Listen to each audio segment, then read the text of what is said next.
1 2 3, 1 2 3 double क्या रहा, ठीक है। आपको हाथ कैसे करना है, ठीक है, गुड़े की तरह। देखो 1 2 3 4, एक बार जल्दी 1 2, ये हो गया 3 4 5, ये हो गया। अब आगे बढ़ते हैं, आपको कैसे करना है।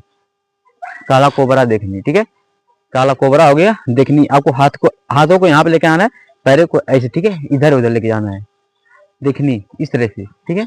आपको हाथ में यहाँ पे लेके आना है, आंखों के जस्ट ऊपर, 1 2 3, इस तरह से करना है। अब आगे भोरे भोरे फेंके जात रही गोबरा, ठीक है। भोरे भोरे कैसे करना है, इस तरह से करना है, ठीक है।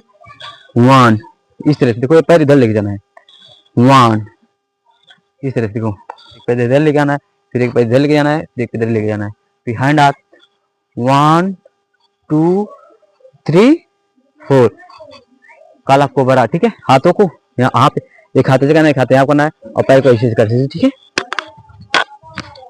देखो पहले कैसे करना है, आपको खड़ा होना है, पंजी बनना चाहिए, 1 2 3 4 5 6, वो 1 2 3 4 5 6, इस तरह से करना है। हाथों को यहाँ पे रखना है, एक बार 1 2 3 4, एक बार ज्यादा डाउन, एक बार कम डाउन, ज्यादा डाउन कम डाउन, इस तरह से हाथों को